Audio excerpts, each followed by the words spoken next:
Hi friends, welcome to my KSY informative channel. ಏನಾದರೂ ನನ್ನ channel subscribe ಮಾಡಿದ್ರೆ ನೋಡ್ತಾ ಇದ್ದರೆ ಪ್ಲೀಸ್ ಸಬ್ಸ್ಕ್ರೈಬ್ ಮಾಡ್ಕೊಳ್ಳಿ. ನಾವೇನಾದರೂ ಮನೆಯಲ್ಲಿ ಬ್ರೇಕ್ಫಾಸ್ಟ್ಗೆ ರವೆ ಉಪ್ಪಿಟ್ಟು ಮಾಡಿದ್ವಿ ಅಂದ್ಕೊಳ್ಳಿ, ಮನೇಲಿರೋರೆಲ್ಲ ರವೆ ಉಪ್ಪಿಟ್ಟ ನನಗೆ ಬೇಡ, ನಾನು ಹೊರಗಡೆ ತಿನ್ಕೊತೀನಿ ಅಂತಾರೆ. ಹಾಗಾಗಿ ನೀವು ರವೆ ಉಪ್ಪಿಟ್ಟನ್ನ ಈ ರೀತಿ ಮಾಡ್ಕೊಳ್ಳಿ. ಒಂದು ಮಿಕ್ಸಿ ಜಾರಿಗೆ ಒಂದು ಅರ್ಧ ಕಪ್ ಆಗುವಷ್ಟು ತೆಂಗಿನಕಾಯಿ ತುರಿನ ಹಾಕ್ಕೊಳ್ಳಿ. ಒಂದು 4 ಕಾಯಿಮೆಣಸು ಹಾಗೆ ಸ್ವಲ್ಪ ಕೊತ್ತಂಬರಿ ಸೊಪ್ಪು ಹಾಕ್ಕೊಂಡು ಪೇಸ್ಟ್ ಮಾಡಿ ಇಟ್ಕೊಂಡ್ಬಿಡಿ. ಅದಾದಮೇಲೆ ಇದೇ ಪೇಸ್ಟ್ ನನಗೆ ತುಂಬ ಟೇಸ್ಟಿ ಕೊಡೋದು. ಈ ಥರ ನೀವು ಮಾಡಿದ್ರಿ ಅಂದರೆ ಯಾರೂ ಇಲ್ಲ ಅನ್ನಲ್ಲ, ರವೆ ಉಪ್ಪಿಟ್ಟನ್ನ ಬೇಕು ಅಂತ ತಿಂತಾರೆ. ಇದಾದಮೇಲೆ ಇದಕ್ಕೆ 1.5 ಕಪ್ ಆಗುವಷ್ಟು ರವೆನ ಹಾಕ್ಕೊಂಡು ಚೆನ್ನಾಗಿ ಒಂದು ಸರ್ತಿ ಫ್ರೈ ಮಾಡಿ ಎತ್ತಿಟ್ಕೊಂಬಿಡಿ. ಒಂದು ಪಾತ್ರೆಯಲ್ಲಿ ಹಾಕಿ ಎಣ್ಣೆ ಏನು ಹಾಕೋದು ಬೇಡ, ಹಾಗೆ ಡ್ರೈ ಫ್ರೈನೇ ಮಾಡಿಕೊಡಿ. ಒಂದು 5 ನಿಮಿಷ ಫ್ರೈ ಮಾಡಿಬಿಟ್ಟು ಎತ್ತಿಟ್ಕೊಂಬಿಡಿ. ಮತ್ತು ಒಂದು ಬಾಣಲೆಗೆ ಒಂದು 3-4 ಸ್ಪೂನ್ ಆಗುವಷ್ಟು ತೆಂಗಿನ ಎಣ್ಣೆನ ಹಾಕ್ಕೊಂಡು ಒಗ್ಗರಣೆ ಮಾಡಿಕೊಡಿ. ಇದಕ್ಕೆ ಒಗ್ಗರಣೆಗೆ 1 ಸ್ಪೂನ್ ಆಗುವಷ್ಟು ಸಾಸಿವೆ, 1 ಸ್ಪೂನ್ ಆಗುವಷ್ಟು ಉದ್ದಿನಬೇಳೆ, ಹಾಗೆ ಚಕ್ಕೆ, ಲವಂಗ, ಈ ಥರ ಎಲ್ಲ ಪರಿಮಳ ಬರಲಿ ಅಂತ ಏಲಕ್ಕಿನ ಹಾಕ್ಕೊಳ್ಳಿ. ಅದಾದಮೇಲೆ ಒಂದು 4-5 ಗೋಡಂಬಿನ ಹಾಕ್ಕೊಳ್ಳಿ.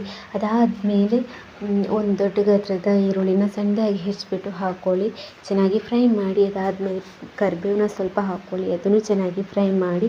ಅದಾದಮೇಲೆ ಇದಕ್ಕೆ ಇವಾಗ ನೀವು ಸ್ವಲ್ಪ ಟೊಮೆಟೊ, ಸ್ವಲ್ಪ ಕ್ಯಾರೆಟ್, ಸ್ವಲ್ಪ ಬೀನ್ಸ್ನ ಆ್ಯಡ್ ಮಾಡ್ಕೊಳ್ಳಿ.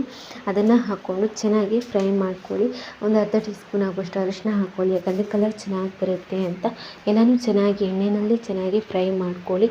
ಎಣ್ಣೆಯಲ್ಲಿ ಚೆನ್ನಾಗಿ ಫ್ರೈ ಮಾಡಿದ ಮೇಲೆ ಆವಾಗಲೇ ಏನು ಪೇಸ್ಟ್ ಮಾಡಿಟ್ಕೊಂಡಿದ್ದೀವಿ ನೋಡಿ, ಅದನ್ನು ಇದಕ್ಕೆ ಹಾಕ್ಕೊಂಡು ಚೆನ್ನಾಗಿ ಮಿಕ್ಸ್ ಮಾಡ್ಕೊಳ್ಳಿ. ಚೆನ್ನಾಗಿ ಒಂದು 2 ನಿಮಿಷ ಮಿಕ್ಸ್ ಮಾಡ್ಕೊಳ್ಳಿ ಸಾಕು. ಅದಾದಮೇಲೆ 3 ಲೋಟ ನೀರು ಹಾಕ್ಕೊಳ್ಳಿ. 3 ಲೋಟ ನೀರು ಹಾಕ್ಕೊಂಡು ರುಚಿಗೆ ಎಷ್ಟು ಬೇಕಾಗುತ್ತೆ ನೋಡಿ ಅಷ್ಟು ಉಪ್ಪು ಹಾಕ್ಕೊಳ್ಳಿ. ಉಪ್ಪು ಹಾಕ್ಕೊಂಡು ಕುದಿ ಬರ್ತಿದ್ದಂಗೆ ನಾವು ಆವಾಗಲೇ ಏನು ರವೆನ ಫ್ರೈ ಮಾಡಿಟ್ಕೊಂಡಿದ್ದೀವಿ ನೋಡಿ, ಅದನ್ನು ಇದಕ್ಕೆ ಆ್ಯಡ್ ಮಾಡಿಕೊಂಡ್ರೆ ಆಯಿತು. ಆ್ಯಡ್ ಮಾಡ್ಕೊಂಡು ಒಂದು ಸಲ ಚೆನ್ನಾಗಿ ಮಿಕ್ಸ್ ಮಾಡ್ಕೊಳ್ಳಿ.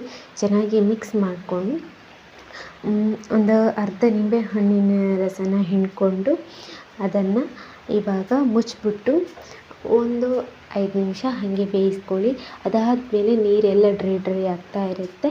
ಅದಾದಮೇಲೆ ಚೆನ್ನಾಗಿ ಎಲ್ಲನೂ ಮಿಕ್ಸ್ ಮಾಡಿ ದಳ ಹಿಡಿದಂಗೆ ನೋಡ್ಕೊಳ್ಳಿ.